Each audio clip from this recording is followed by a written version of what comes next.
del doctor Álvaro Uribe Vélez.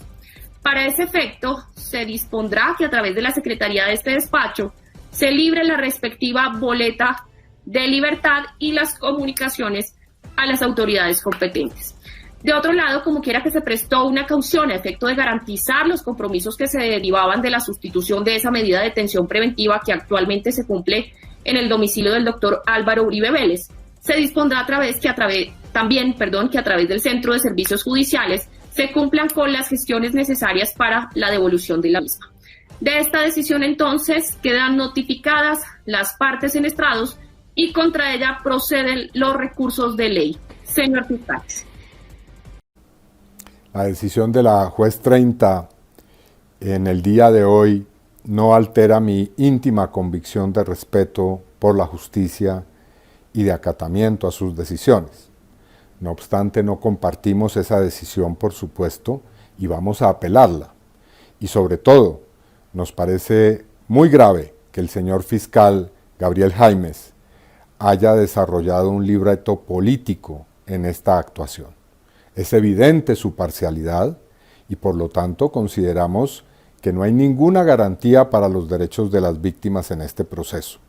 Vamos a apelar la decisión y a seguir luchando en los estrados judiciales, puesto que también tenemos la íntima convicción de la responsabilidad del exsenador Uribe en los delitos de soborno y fraude procesal. Hacia cuál es el propósito de mi intervención y que la validez de esas dos decisiones pues tiene una consecuencia también en relación a la decisión tomada por el despacho Acuo en el sentido del otorgamiento de la libertad del señor procesado Álvaro Uribe Vélez. Haciendo pues la síntesis que había anunciado, presentada por la defensa, solamente lo haré en los siguientes términos.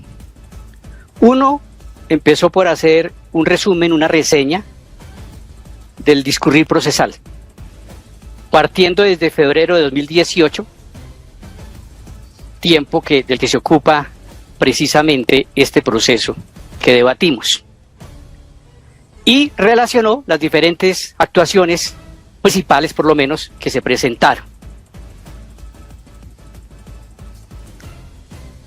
Informó a esta audiencia que no va a referirse ni a cuestionar las decisiones tomadas por la Corte Suprema de Justicia.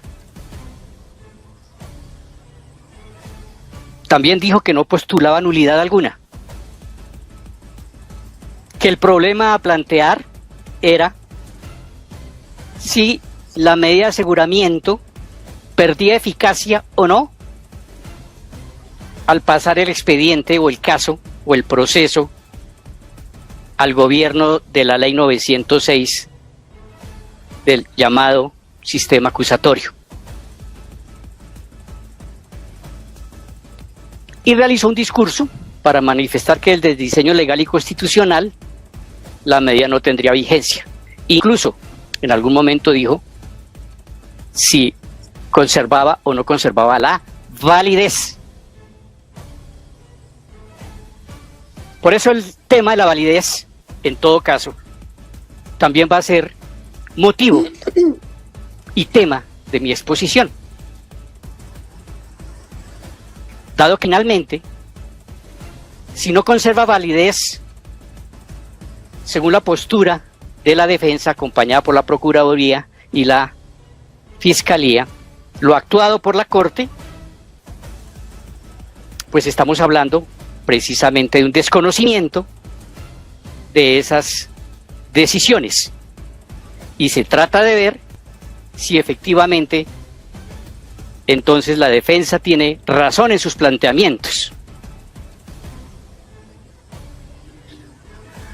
Hizo entonces seguidamente una extensa presentación de lo que significa, para sustentar su petición, lo que significa el acto de imputación.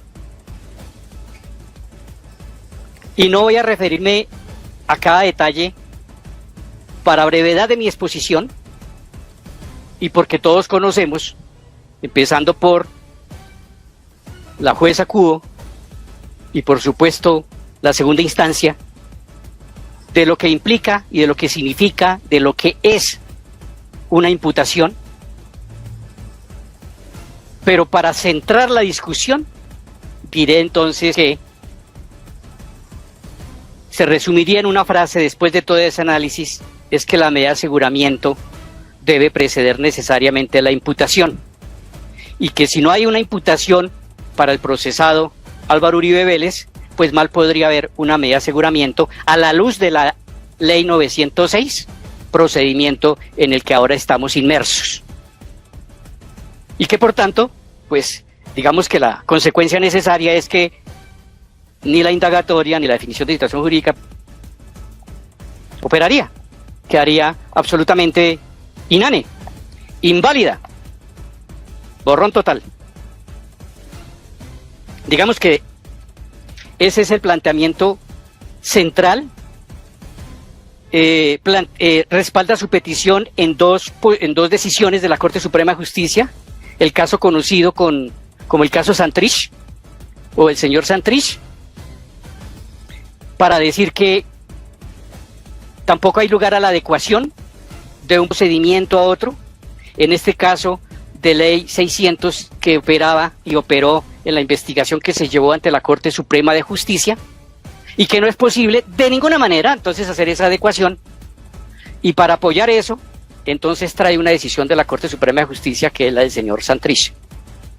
Pero resulta que no son equiparables ni viene al caso esa decisión traída en la discusión cuando presentó la solicitud de libertad, y no viene al caso porque es que lo que se define al final es que Santrich ya tenía la condición de aforado, aunque no se había posesionado, porque la posesión es un acto protocolario que no determina la condición de aforado, como se dijo, y a partir del reconocimiento que hizo el Consejo Nacional Electoral, que es el que finalmente decide el término, y que lo reconoció también el Consejo de Estado. Y a partir de ahí la Corte Suprema de Justicia consideró que era aforado para el momento en que la Fiscalía lo imputó. Porque en ese caso fue el tránsito de la 906 a la 600. Entonces, ¿qué ocurrió? Porque la Fiscalía no tenía la competencia para pedir una medida de aseguramiento ante un juez de garantías, porque operaba la ley 600, dado que esta ley es la única aplicable en sede de la Corte Suprema de Justicia en relación a los aparatos constitucionales y específicamente de los congresistas. Entonces no viene el caso. Primera advertencia en el sentido de las jurisprudencias traídas a colación. La segunda, el caso de León Freddy Muñoz Lopera. Es similar a la de Santrich. El 31 de mayo, cuando es detenido, el señor ya tenía la condición de aforado. Entonces también, pues no se hace absolutamente ninguna adecuación, como sí lo aseguró la defensa, que no se había hecho ninguna adecuación, que no se hizo ninguna adecuación, eso aseguró la defensa. No se hizo ninguna adecuación. Por supuesto que no, simplemente había un problema de incompetencia de la Fiscalía para pedir la medida, para pedirle la imputación ante juez de garantías. ¿Por qué? Porque ya tenía la condición de aforado. Y eso significaba, pues, que la competencia correspondía a la Corte Suprema de Justicia. Entonces tampoco viene al caso esa jurisprudencia. Bueno, luego viene, permítame un momento,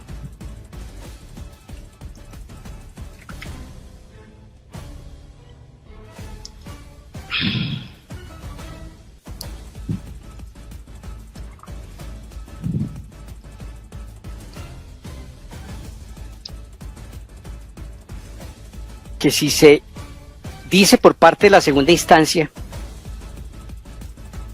que no hay lugar a ninguna adecuación, pues sencillamente queda sin piso el sistema penal y la seguridad jurídica frente a los actuales y futuros procesos que adelanta la Corte Suprema de Justicia. pues simplemente basta una decisión unilateral de un procesado para tirar o llevar al traste todo lo actuado en la Corte Suprema de Justicia. Entonces, escoge juez, escoge procedimiento y elimina todo lo actuado por la justicia. Pero no frente a un caso individual. El problema es que todos los aforados en adelante tendrían esa puerta abierta de par en par para eludir la acción de la Administración de Justicia desde la sede de la Corte Suprema de Justicia, porque sabe que una renuncia elimina todos los avances que se hayan dado en la Corte. Indagatoria, media aseguramiento, resolución de acusación, y un día antes de la sentencia también pueden tomar esa decisión. Es decir, esto es una puerta abierta a la fuga de procesados de la sede de la Corte Suprema de Justicia. Ese elemento afecta de manera profunda y de manera grave la seguridad jurídica. En cambio, si razonablemente, si en medio de la ponderación, si mirando los principios constitucionales se hace una adecuación, el sistema sigue funcionando sin crear ese caos jurídico y esa inseguridad a la que quedaríamos sometidos. Más allá de este proceso,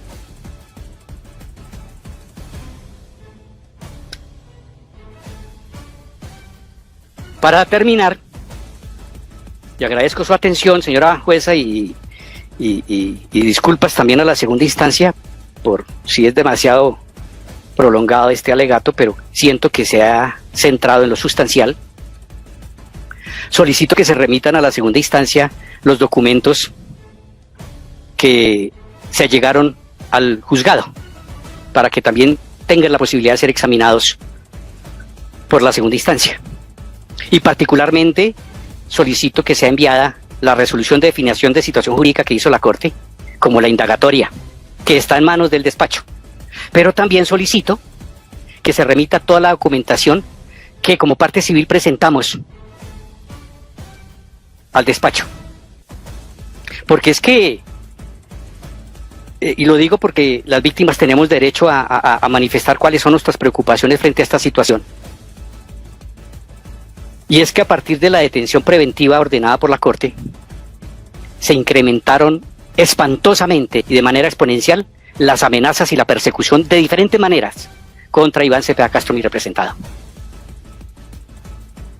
Y el Partido Centro Democrático y el presidente de la República y todo el mundo intervino para forzar a la justicia Objeción, su señoría, de determinada manera. Su señoría. ¿Me permite terminar, por favor? Porque es una no viene al caso. Tenemos derecho a dar para terminar nuestro Tiene derecho, pero no a tocar temas distintos a los abordados acá.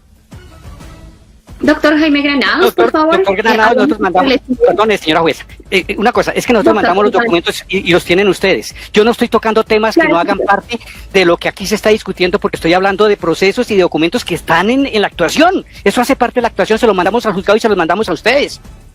Permítame. Entonces yo no me estoy inventando nada. Reinaldo. Sí, señora. Doctor Reinaldo. Qué pena con usted, lo interrumpo. Doctor Jaime Granados, habíamos establecido previamente una regla sobre que el uso de la palabra única y exclusivamente se puede tomar en cuanto yo como directora de la audiencia lo autorice. En este orden le hago una pequeña reconvención muy respetuosa, doctor Granados. Doctor Reinaldo Villalba, entiendo naturalmente su preocupación, es innegable y así procedería esta funcionaria judicial, así no mediara una solicitud en ese sentido, que se remitirán absolutamente todos los documentos, enlaces, información que fue remitida previamente a esta funcionaria judicial en orden a que se tuviera en consideración en la determinación que finalmente se adoptó. Así se hará en el momento en el cual se pueda establecer a través del centro de servicio ese canal directo de comunicación y que sea ese juzgado de conocimiento a quien corresponda en sede de segunda instancia revisar la legalidad y la corrección de esta decisión, quien pueda tener acceso a esa información. Yo creo que con eso podemos continuar. Estamos ya por finalizar la intervención del doctor Reinaldo. Sí, señora. Gracias, señora juez, sobre todo porque usted como juez de garantías le está dando la posibilidad real de hablar sobre las afectaciones a las víctimas y que no me lo estoy inventando por la razón ya dada y porque la propia señora jueza así lo ha ratificado. Entonces necesitamos que todos esos 23 anexos que nosotros enviamos a ustedes y al despacho pues ya lo dijo la jueza, van a ser allegados porque están demostrando de manera fehaciente, concreta y sin lugar a dudas lo que ha significado la persecución de Iván Cepeda a raíz de y especialmente de la detención. Y no se puede decir que no se tenga la responsabilidad porque ha habido referencias concretas del procesado, de campañas y de señalamientos peligrosos hacia Iván Cepeda. Pero además de eso, porque ha utilizado términos y frases que están siendo utilizados como esto de la nueva FARC y que entonces Cepeda representa la nueva FARC y todo eso viene, y el primero que lo pronunció fue el señor Uribe Vélez en plena medida de aseguramiento de detención preventiva. Desgraciadamente la Corte Suprema de Justicia cuando declaró esta medida de aseguramiento lo hizo solamente por obstrucción a la justicia, que no tengo la menor duda de que eso ha ocurrido y que ha seguido ocurriendo por la intromisión en las decisiones judiciales para crear presiones en los funcionarios judiciales, sino que también debió haberlo hecho por la protección de las víctimas y de la sociedad en ese sentido. Pero bueno, esa ya no es la discusión, pero aquí que sea el momento de decirlo. Y la otra petición, para terminar, agradeciendo su atención, con mucho respeto, señora jueza, y por supuesto también van estas palabras a la segunda instancia, es que saludo la reconvención que le hizo al fiscal general de la Nación por desviar el debate, según sus palabras, pero también considero, y esta petición ya no va al despacho a Cubo, sino a la CEM, segunda instancia, que esa reconvención no es suficiente y que se deben compulsar copias para investigar al fiscal Gabriel Jaimes. Porque al referirse a la Corte Suprema de Justicia, dijo que finalmente había sido ilegal y que faltó a la legalidad la decisión, tanto por la crítica que hizo, injustificada, incompleta y no apegada a la verdad de la indagatoria, sino de la misma definición de situación jurídica, para que se determine si esa conducta da lugar a investigaciones disciplinarias, pero también penales. Esa es una solicitud que también elevo a la segunda instancia.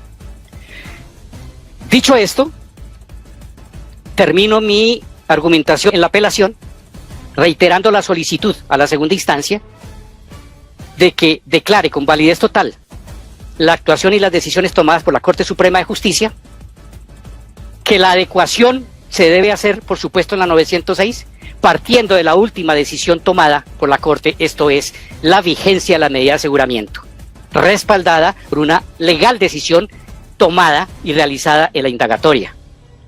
Eso es básico dentro de las peticiones de este apelante, más allá de la libertad que se ordenó hoy del procesado. Pero obviamente que esa decisión tiene consecuencias necesarias en relación a la decisión que se ha tomado por parte del despacho, y que en caso de que el despacho de segunda instancia asuma mi petición, pues necesariamente tiene que haber como consecuencia la revocatoria de la libertad y nuevamente ordenar la misma, quedando el procesado con la posibilidad de obtener su libertad, pero pues por los otros caminos que ofrece la ley para que quede nuevamente en manos de la autoridad judicial tal decisión. Muchas gracias.